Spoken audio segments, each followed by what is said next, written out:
Olá pessoas, tudo bem com vocês? Espero que se você esteja vendo esse vídeo das revoltas do Brasil colonial, você já tenha visto o vídeo sobre a sociedade no Brasil colonial, porque esses vídeos são complementares. Talvez assistindo esse vídeo aqui sozinho, você tenha algumas dificuldades para entender do que eu estou falando.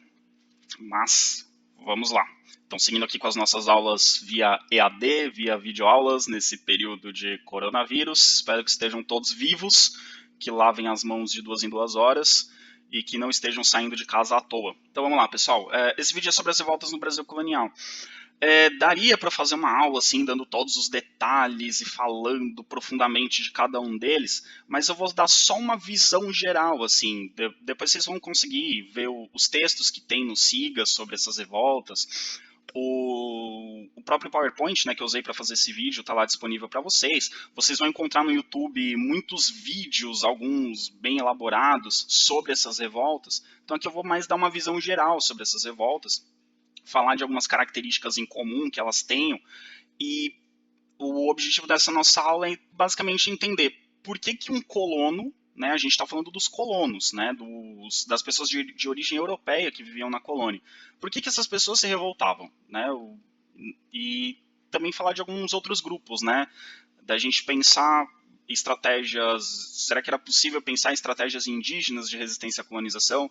Será que era possível pensar estratégias os escravos podiam pensar em estratégias de resistência à escravidão? Então a gente vai pensar um pouco sobre isso nessas revoltas do Brasil colonial, ok?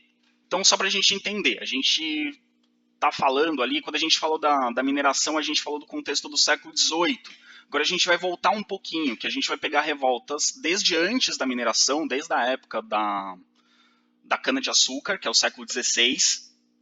A gente vai falar do século XVII, né, que é talvez ali o auge da produção de açúcar, mas também é um período pelo qual Portugal já passou pela experiência de ser um único reino junto com a Espanha, então a gente está falando de um período pós-separação da Espanha, que é um período de crise para Portugal, e a gente vai entrar também no século XVIII mais para frente. Então, assim, a gente agora, nessas revoltas, a gente está voltando um pouquinho no tempo. Quando a gente falou da mineração, a gente estava falando já do século XVIII.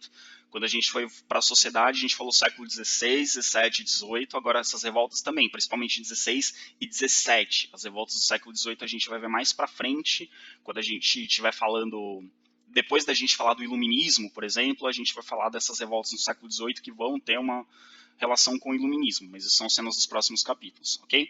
Então vamos lá, por volta não, no ano de 1640, vocês devem se lembrar, a gente viu isso em outra aula, se não se lembram, finjam que lembram, porque eu estou falando de novo, então é fácil fazer cara de quem lembrava. Em 1640, Portugal se separou da Espanha. Vocês vão se lembrar que teve ali o período da União das Coroas Ibéricas, que o Filipe II da Espanha reivindica o trono de Portugal após a morte de Dom Sebastião, e aí temos aí um período de 1560 a 1640, um período de 80 anos em que Portugal e Espanha são um único reino. Em 1640, Portugal, os portugueses fazem uma revolta, se separam da Espanha, coroam um rei português, e aí Portugal volta a ser um reino independente, junto com suas colônias, né? As colônias que eram de Portugal continuam pertencendo a Portugal, só que Portugal está vivendo uma grave crise, porque gastou dinheiro se separando da Espanha, tem todas as dificuldades no Nordeste brasileiro, que estava sendo controlado pela Holanda, a Holanda sai dali, mas a crise fica. Portugal tem muitas dívidas com a Inglaterra, devido aos acordos comerciais que tem desde a Idade Média, e precisa da ajuda inglesa para pagar a indenização para a Holanda, precisa da ajuda inglesa para se separar da Espanha. Então a Inglaterra tem Portugal tem muitas dívidas com a Inglaterra. Portugal também perde muitos negócios na África e no Oriente, muitas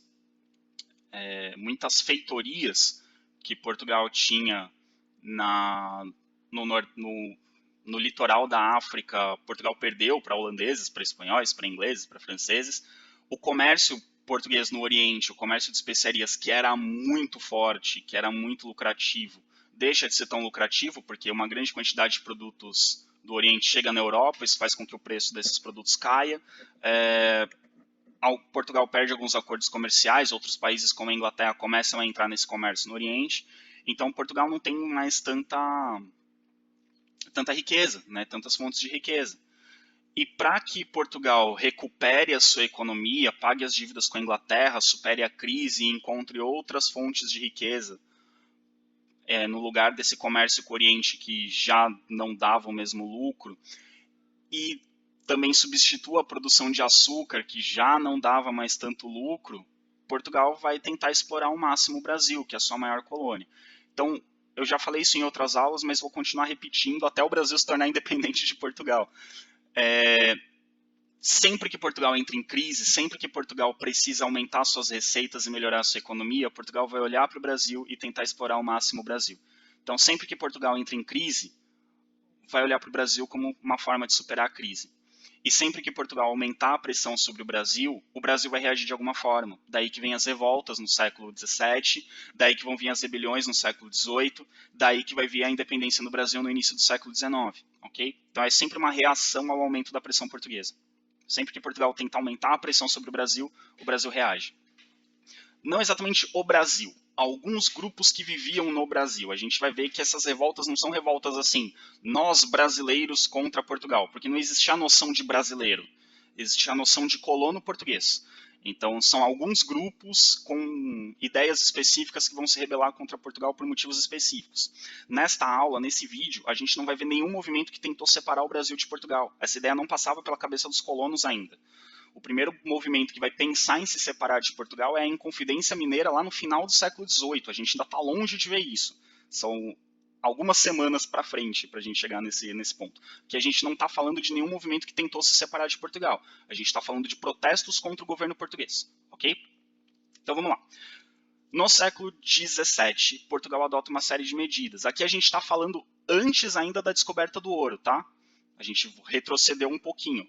A gente ainda não descobriu o ouro. A gente ainda está falando do século XVII. Portugal, quando se separa da Espanha novamente, vai adotar uma série de medidas. Primeiro, reorganizar a administração da colônia, vai tentar deixar a colônia mais eficiente, vai mudar a forma como as regiões do Brasil são administradas. Portugal coloca novos administradores, mais administradores, para tomar conta da colônia, administradores específicos para cada região da colônia.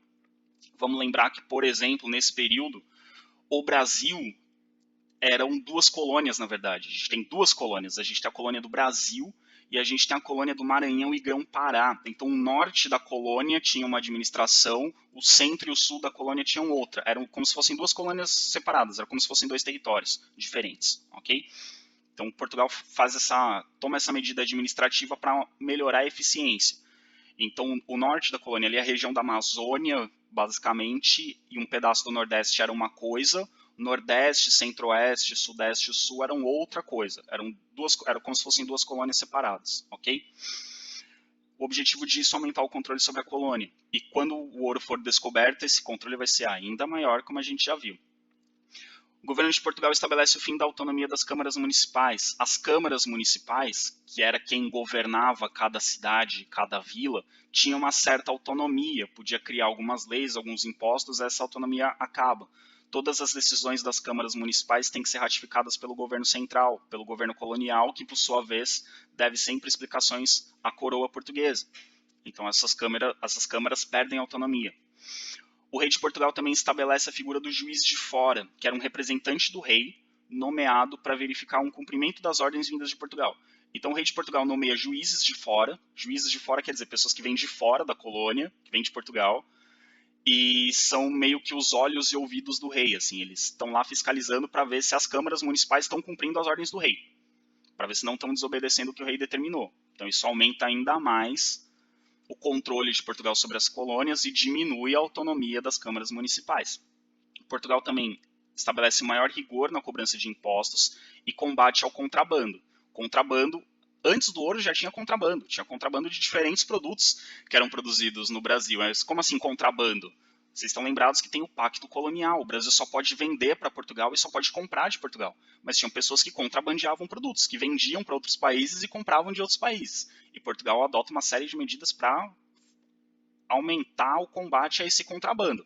Quando o ouro for descoberto, como a gente já viu, né, após a descoberta do ouro, o combate a esse contrabando vai ser ainda mais forte, porque agora tem produtos mais valiosos, tem ouro, tem diamantes sendo contrabandeados. Então, após a descoberta do ouro, no século XVIII, isso vai ser ainda maior. Mas já no século XVII tinha essa pressão portuguesa. E, em 1643, Portugal cria o Conselho Ultramarino. O Conselho Ultramarino era um órgão da coroa portuguesa responsável por centralizar a política e a administração das colônias. Então, todas as colônias portuguesas ao redor do mundo teriam o mesmo modelo administrativo comandado por esse Conselho Ultramarino. Então, era um órgão responsável por unificar a administração de todas as colônias.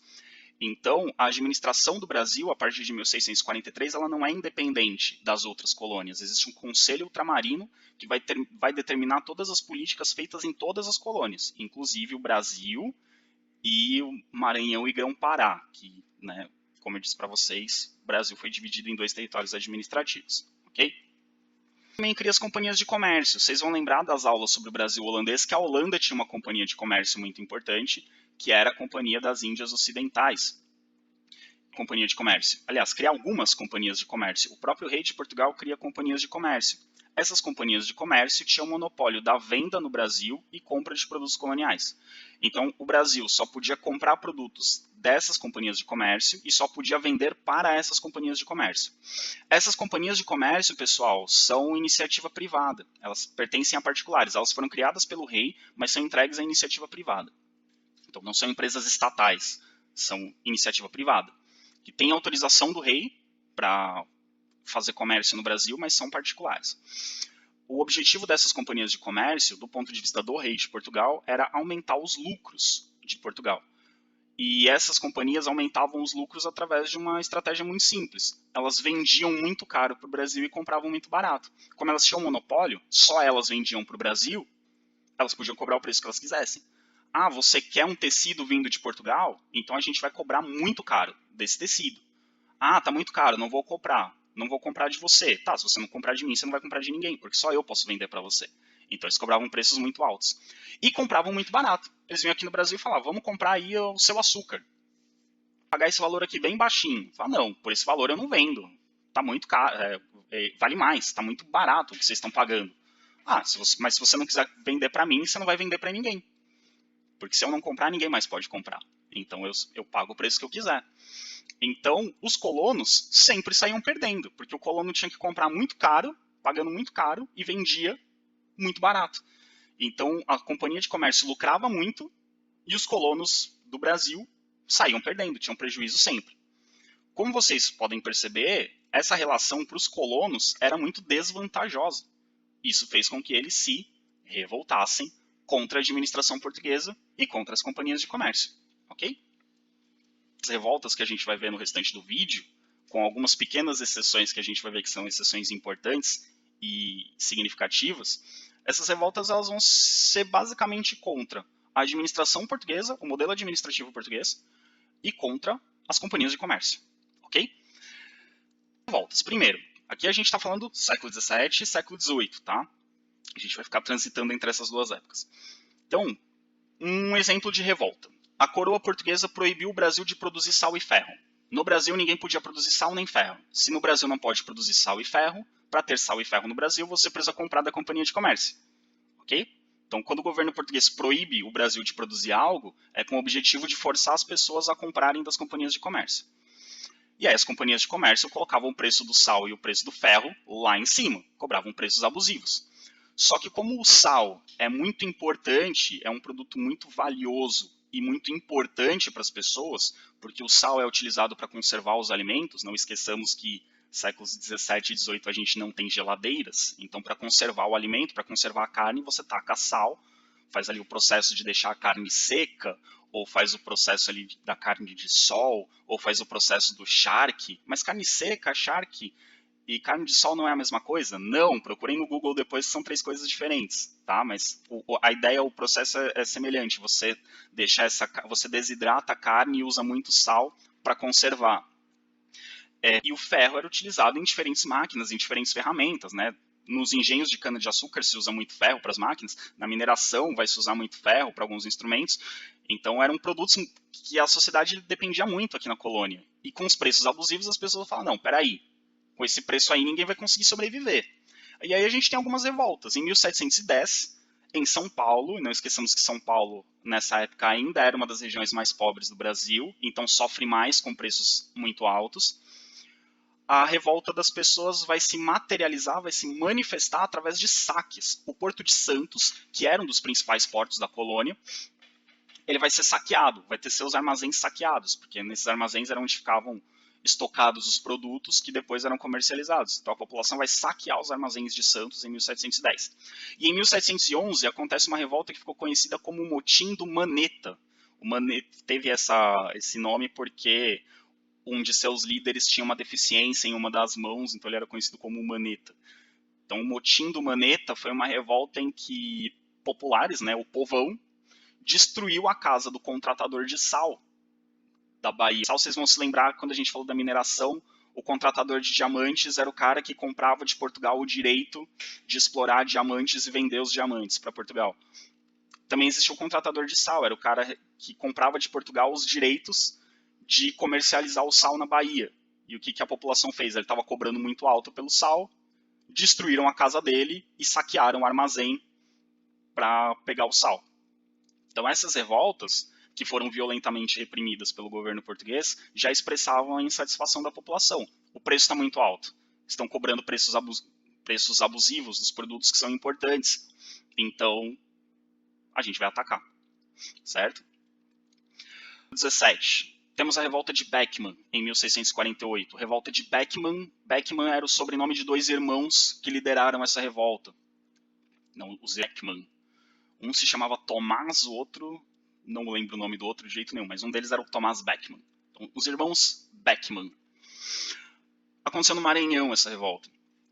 A revolta foi uma revolta de grandes proprietários, de grandes fazendeiros, contra a Companhia de Comércio do Maranhão e contra os jesuítas. Então existiam diferentes companhias de comércio, uma delas era a Companhia de Comércio do Maranhão, que tinha um monopólio de compra e venda de produtos no Maranhão. Esses grandes proprietários se revoltaram contra essa companhia de comércio e contra os jesuítas. Por que os jesuítas? Né? Porque eles se revoltaram contra os jesuítas? Pelo seguinte: acusavam a companhia de comércio de não fornecer alimentos nem escravos em quantidade suficiente. Então eles tinham monopólio da venda de alimentos e da venda de escravos, só que eles não davam conta da demanda, eles não conseguiam trazer alimentos nem escravos suficientes. Com isso, o preço dos alimentos e o preço dos escravos era muito alto. E mesmo os proprietários que tinham dinheiro para pagar precisavam de mais escravos e de mais alimentos do que a companhia fornecia. Então tinha preços muito altos e quantidade insuficiente. E eles começaram a protestar pro governo português contra essa companhia de comércio. Falaram, ó, esses caras aí não estão dando conta da demanda e a gente precisa de mais escravos, a gente precisa de mais alimentos. A gente tem dinheiro para pagar, mas está faltando e eles estão cobrando muito caro. A alternativa para eles: se eles não conseguiam comprar escravos africanos, a alternativa no Brasil colonial era escravizar índios. Só que os jesuítas, no Brasil inteiro e também no Maranhão, defendiam os índios. Os índios estavam nas missões jesuíticas, não podiam ser escravizados. E mesmo os que não estavam nas missões jesuíticas, os jesuítas não deixavam escravizar. Eles falavam, não pode, porque amanhã ou depois ele pode se converter e vir para a missão. Então não é para escravizar os índios. Então o que eles fizeram? Se rebelaram contra o governo português, contra as companhias de comércio e contra os jesuítas. Porque eles escravizar os índios e eles queriam escravizar os índios como forma de suprir a necessidade de mão de obra, já que a companhia de comércio não trazia escravos suficientes. E o que eles conseguiram nessa rebelião? Primeiro, a deposição do governador do Maranhão. O governador do Maranhão, nomeado pelo rei de Portugal, foi tirado. Esses grandes proprietários se uniram, se rebelaram, invadiram lá a casa do governador e expulsaram ele. Assaltaram os depósitos da companhia de comércio. Então, já que a companhia de comércio estava cobrando muito caro e não estava conseguindo distribuir em quantidade suficiente, eles foram lá e roubaram os produtos. E expulsaram os jesuítas do Maranhão, para que eles parassem de proteger os índios. Então, assim, eles conseguiriam assumir o controle do local, conseguiriam os produtos e conseguiriam escravizar indígenas. A coroa portuguesa mandou tropas para o Maranhão, reprimiu de forma violenta essa rebelião. Os líderes foram condenados à morte por enforcamento, mas eles acabaram tendo a revolta sendo reprimida e os líderes sendo condenados à morte, eles tiveram uma vitória. Que vitória foi essa? A Companhia de Comércio do Maranhão perdeu o monopólio. Então outras companhias de comércio puderam fornecer alimentos e escravos para o Maranhão. Então o principal objetivo deles, que era conseguir um melhor abastecimento, foi conseguido. Ok? Então, essa foi a revolta de Beckman. De 1109, nós tivemos a Guerra dos Emboabas. A Guerra dos Emboabas está intimamente ligada à corrida do ouro, então ela está ligada à descoberta do ouro. Quem descobriu o ouro no interior do Brasil, vocês vão se lembrar, foram os bandeirantes. Os bandeirantes que vinham de São Paulo. São Paulo era uma das regiões mais pobres do Brasil. Então os bandeirantes partiam de São Paulo para o interior do Brasil alguma riqueza, algum trabalho, alguma coisa que trouxesse sustento para eles. No final do século XVII, vocês estão lembrados, em 1693, bandeirantes paulistas encontram a primeira mina importante de ouro, a primeira mina com grande quantidade de ouro. E como a gente viu nas aulas sobre mineração, quando o ouro é descoberto, vem gente do mundo inteiro para o interior do Brasil procurar ouro, porque era um ouro de aluvião, ouro no leito dos rios, era fácil de achar. Então uma pessoa com poucos recursos podia ficar milionária de um dia para o outro. A quantidade de pessoas aumenta de um dia para o outro, de uma hora para outra, a população. E esse aumento absurdo da população trouxe vários problemas sociais, fome, desabastecimento e problemas sociais, assaltos, brigas, né, conflitos armados entre grupos. Então, o centro do Brasil virou meio que uma terra de ninguém. Assim, o governo português levou um tempo para conseguir organizar essa bagunça que se formou na região central do Brasil. E, em meio a todos esses problemas sociais, acabaram se formando dois grupos inimigos. O grupo dos paulistas, que eram os bandeirantes. Né, os bandeirantes eram conhecidos como paulistas porque eles vinham da Vila de São Paulo, a maioria deles. Então eles eram conhecidos como paulistas. E o Emboaba é uma palavra indígena, e lembrem-se que os paulistas, como eu disse no outro vídeo, os paulistas falavam línguas indígenas, então eles chamavam esse outro grupo de emboabas. Emboaba é uma palavra indígena que quer dizer forasteiro, ou seja, aqueles que eram de fora. Então os paulistas, eles se consideravam os donos daquelas minas de ouro, porque foram eles que encontraram. Os emboabas eram os forasteiros que chegaram depois. Então tinha os paulistas falando, nós que somos donos disso aqui, vocês têm que ir embora, e os emboabas falando, vocês não são donos de coisa nenhuma, vocês encontraram umas, a gente encontrou outras, e cada um explora aquilo que conseguir. Então ficou a briga. Os paulistas falaram, a gente chegou primeiro. Aí os emboabas falaram, mas a gente chegou depois e está explorando, vocês não dão conta de explorar sozinhos. E aí, em 1707, estoura a Guerra dos Emboabas. A Guerra dos Emboabas não é exatamente uma guerra, assim, mas uma série de conflitos violentos, com paulista matando emboaba e emboaba matando paulista. Então virou, durante 2 anos, virou uma guerra civil ali no centro do Brasil, com paulistas e emboabas se matando mutuamente. O rei de Portugal, né, chegou não ele pessoalmente, obviamente, ele mandou só as tropas e o rei de Portugal agiu mais ou menos como uma grande mãe de irmãos que estão brigando. Chegou lá com as tropas e falou, parou, fica todo mundo no canto, não quero saber quem começou, mas eu tô parando, tô encerrando, para de briga. Para evitar, a coroa portuguesa decidiu não punir ninguém, achou que o fato deles terem se matado já era punição suficiente. Ninguém foi punido. E aí a coroa estabelecer regras para a exploração do ouro. E entre essas regras, autorizou que os emboabas permanecessem ali, continuassem explorando. Falaram assim, não é dos paulistas, não é dos emboabas, é da coroa portuguesa. Então quem tiver condições de explorar, vai explorar. E aí começam a surgir aquelas regras que a gente viu na aula sobre a mineração, né? A divisão em datas, o sorteio, quem descobre tem prioridade para escolher, outras datas são leiloadas, aí o governo português começa a estabelecer regras. Como tinham mais recursos, mais condições para explorar do que os paulistas acharam melhor seguir com suas expedições procurando novas minas de ouro. Então, o resultado da Guerra dos Emboabas, um dos resultados da Guerra dos Emboabas foi a presença mais forte da coroa portuguesa no centro do Brasil, o estabelecimento de regras e acabaram incentivando os paulistas a procurar mais minas de ouro, né? Já que os emboabas puderam explorar essas, tinham mais condições de explorar essas, os paulistas preferiram procurar outras minas de ouro. Outra consequência importante é que a Vila de São Paulo foi elevada à condição de cidade.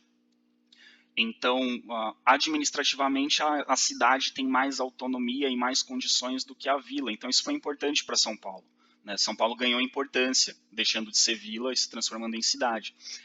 E a coroa portuguesa também criou uma nova capitania. Existia antes a capitania de São Vicente, né, que era uma capitania que pegava ali alguns territórios do sudeste brasileiro, e aí o governo portuguesa, a coroa portuguesa, criou a capitania de São Paulo e Minas do Ouro. Então, a mesma administração de São Paulo era a administração de Minas. Então, Minas, o que hoje seria Minas, São Paulo e Paraná, era a capitania de São Paulo e Minas do Ouro.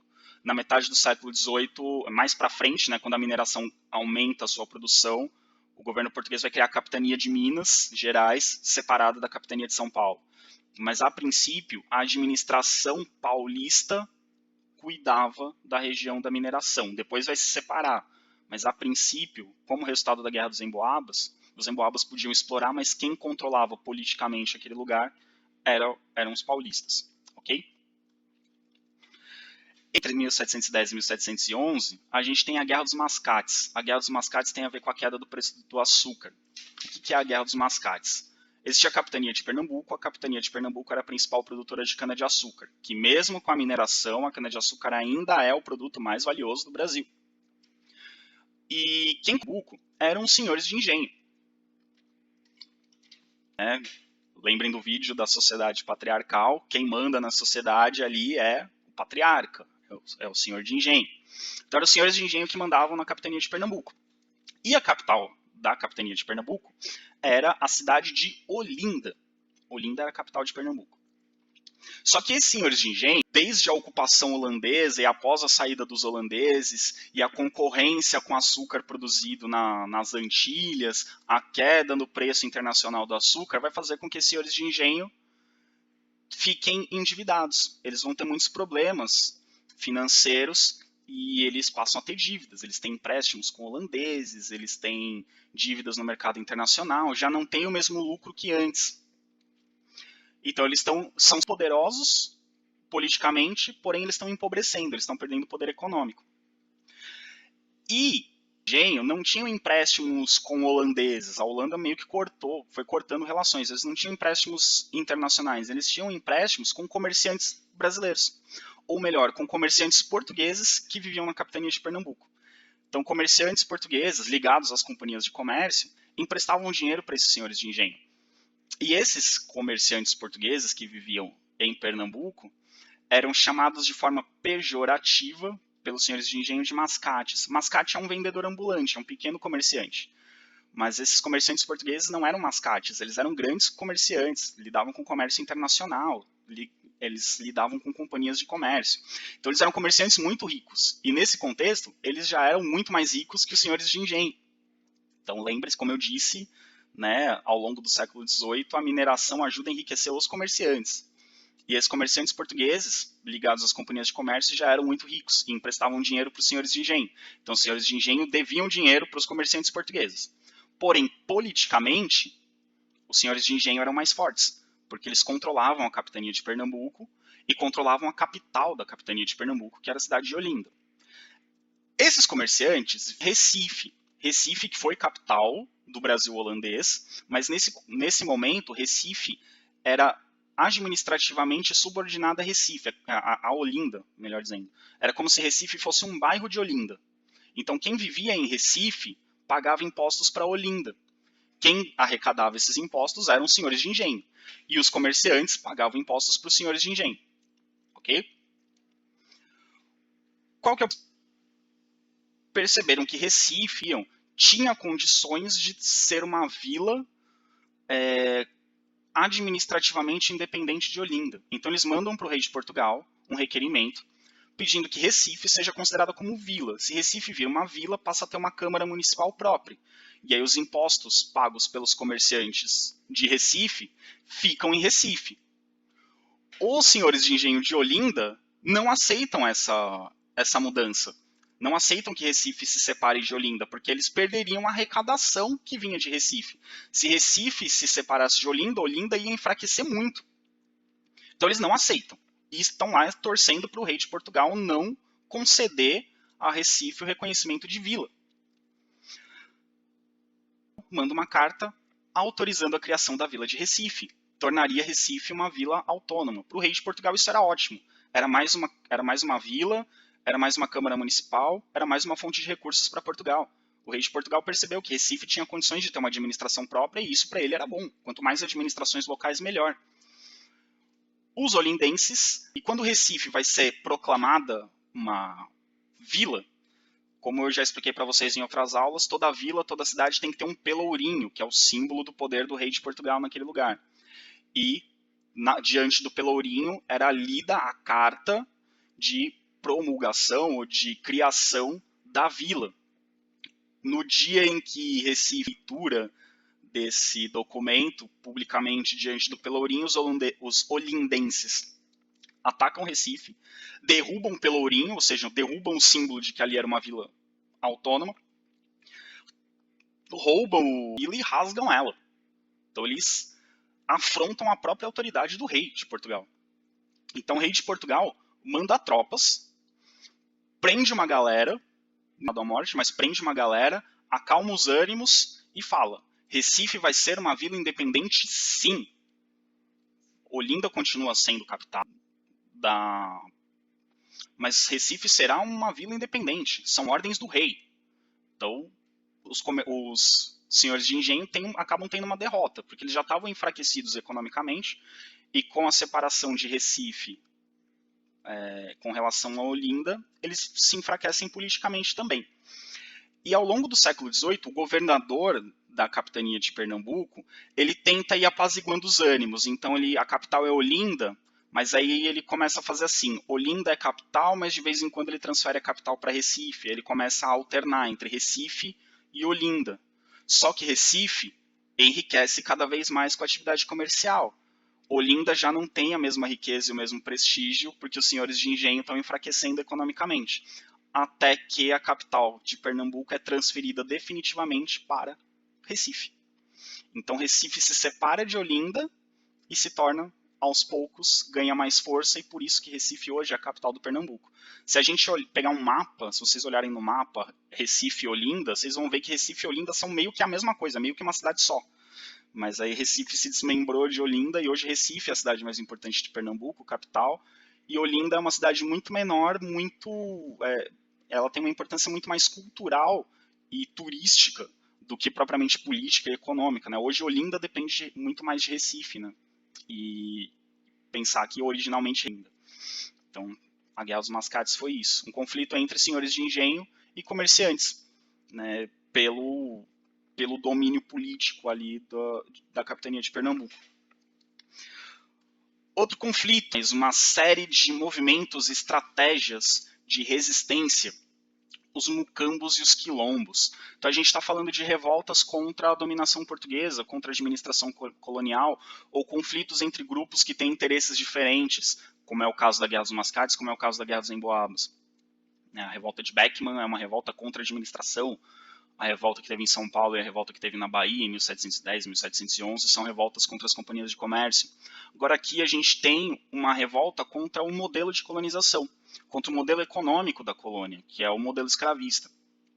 E não é propriamente uma revolta, mas uma estrutura de resistência contra esse modelo de colonização, que são os mucambos e os quilombos. Então, relembrando as aulas que a gente teve sobre a escravidão no Brasil, a fuga era a principal forma de resistência. Então tinha várias estratégias de resistência, mas a principal era a fuga. Era sair da fazenda, fugir da cidade e ir para um local em que se pudesse viver de forma mais ou menos livre. Buscar esses escravos fugitivos era o capitão do mato. A figura do capitão do mato é uma figura muito complexa e muito polêmica. Porque eu comentei com vocês que tinha os bandeirantes que caçavam, mas o capitão do mato não é um bandeirante, o capitão do mato é uma figura específica.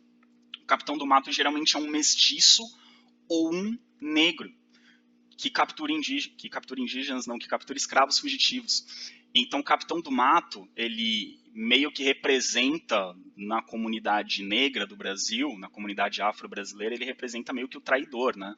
Porque ele é um negro ou um filho de negros, né, um mestiço, que por circunstâncias não é tratado como escravo, e ele é utilizado para reprimir os escravos. Ele caça os escravos, e caça de forma violenta, caça como se fossem animais mesmo. Então ele é visto como uma figura contraditória, né? Ele é um negro que trabalha contra os negros, né? Então o movimento negro no Brasil hoje usa muito a metáfora do capitão do mato para se referir àqueles aquelas pessoas que são negras, que são afro-brasileiras, mas que defendem políticas racistas. Então, quando você vê um negro chamando alguém de Capitão do Mato, é isso, tipo, é alguém que defende políticas racistas mesmo sendo negro. Então, que era a figura do Capitão do Mato na época da escravidão. Ele era um negro, mas que tratava os negros como escravos. E aí tem essa figura contraditória, né, o Capitão do Mato. E como eu disse, ele era extremamente violento. E ele pensava, e ele tinha um jeito de pensar que o identificava com as ideias dos donos dos escravos. Né? Ele não se via como um escravo, ele não se via como um negro. Ele se via como diferente. E por isso ele atacava os negros. Né? Enfim. Os escravos que fugiam em busca da liberdade, muitos deles formavam aldeias. Essas aldeias de escravos fugitivos nós chamamos de mucambos. Então, os mucambos eram aldeias, né, povoados de escravos fugitivos. E um conjunto de mucambos era o que formava o quilombo. Então, o quilombo é um conjunto de mucambos. Muita gente imagina o quilombo como se fosse um acampamento, o quilombo como se fosse uma aldeia. Na verdade, os quilombos eram do tamanho de cidades. Às vezes, os mucambos eram do tamanho de cidades. Os quilombos eram quase que estados. A gente vai ver daqui a pouco o Quilombo dos Palmares. A gente está falando de lugares que abrigavam milhares de pessoas. A gente não está falando de um acampamentozinho com meia dúzia de escravos fugitivos. A gente está falando de praticamente estados formados por escravos fugitivos. Então, as aldeias de mucambos e um conjunto de mucambos formam um quilombo. E o que é interessante é que, conforme eles foram crescendo, eles viraram, como eu disse, eles formavam pequenos estados dentro do Brasil.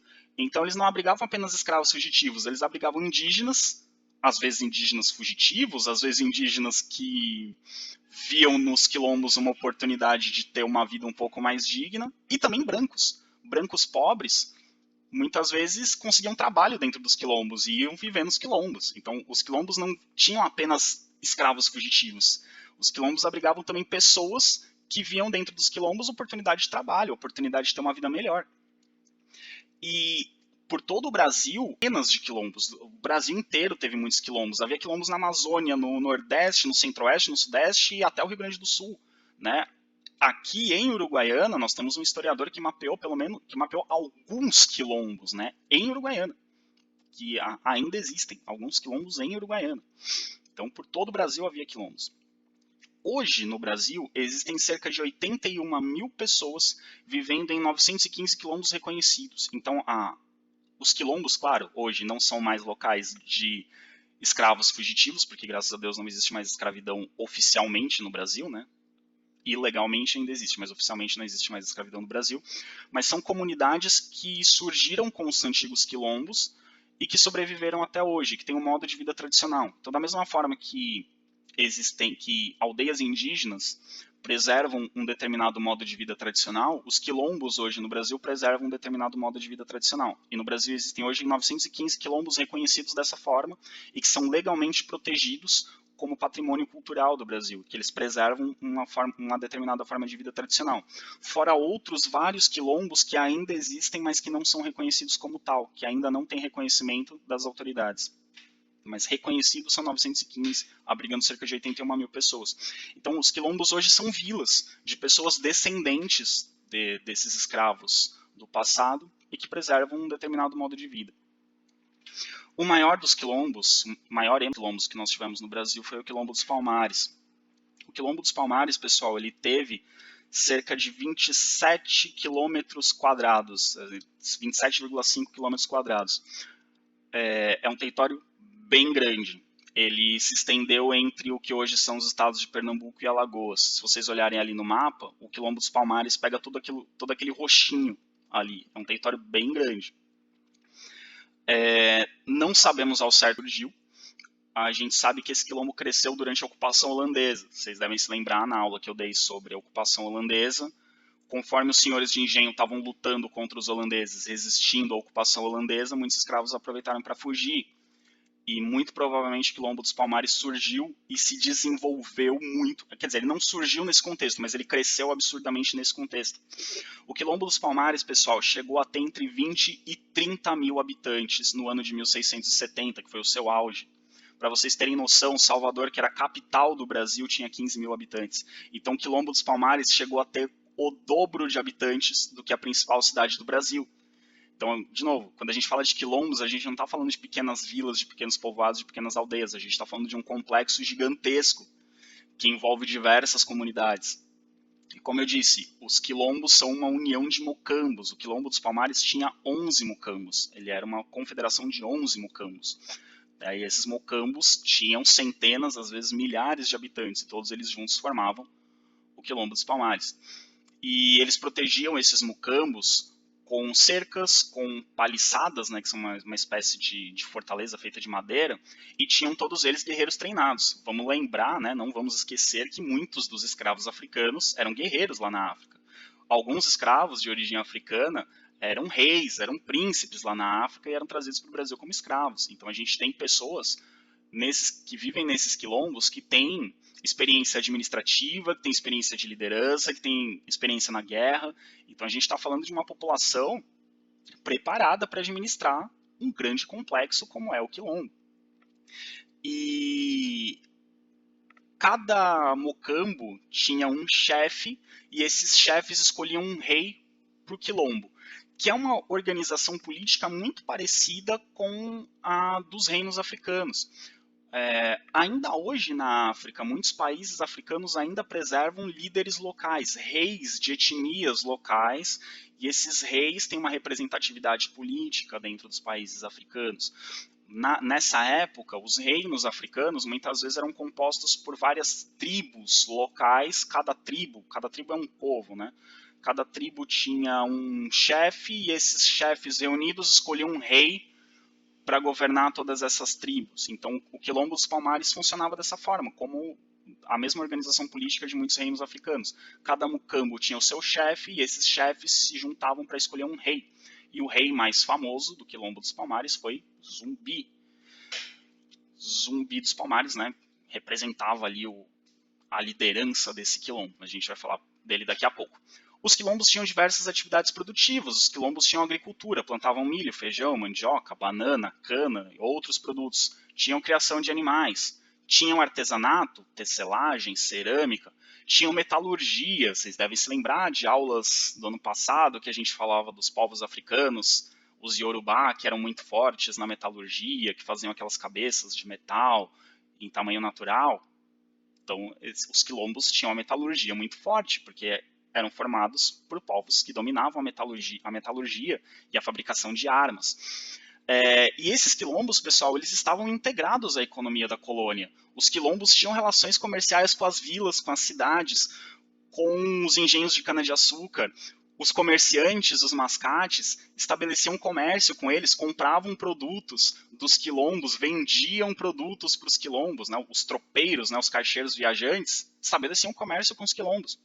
Então esses quilombos compravam produtos de outras regiões da colônia.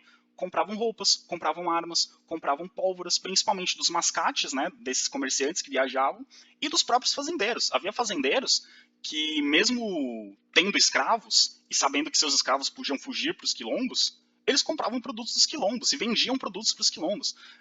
Os comerciantes, os fazendeiros não estavam interessados de onde vinha o dinheiro, eles queriam dinheiro. Então eles não ligavam que esse dinheiro vinha de quilombos. Os quilombos, obviamente, eram ilegais, não eram autorizados pela coroa portuguesa, mas estavam inseridos na economia da colônia.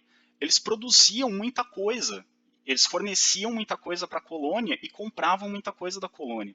E eles pagavam, né, esses produtos que eles compravam, às vezes com ouro e prata que eles roubavam de povos vizinhos, né, de vilas vizinhas. Quilombos próximos da área de mineração atacavam mineradores, atacavam minas e roubavam. Mas eles também conseguiam através do comércio, eles produziam gêneros alimentícios. Então eles vendiam, por exemplo, para um grande fazendeiro de cana-de-açúcar. Esse grande fazendeiro ele precisava alimentar os seus escravos e os seus trabalhadores. Então ele, às vezes, comprava alimentos dos quilombos. Às vezes, tinha um comerciante que fazia a intermediação, né? Um caixeiro viajante comprava esses produtos do quilombo e levava para a fazenda, porque às vezes o fazendeiro não podia saber que vinha do quilombo, senão ele mandava atacar o quilombo. Mas é importante a gente ver que os quilombos não eram um grupo de pessoas que estavam ali escondidas, isoladas e com medo. era uma população organizada, que tinha uma economia organizada, uma estrutura política organizada e que se relacionava com o restante da colônia, tinha relações comerciais com o restante da colônia. Então eles formaram como se fossem esses quilombos pequenos estados independentes dentro da colônia e que a sua população vivia como pessoas livres dentro dos quilombos, certo?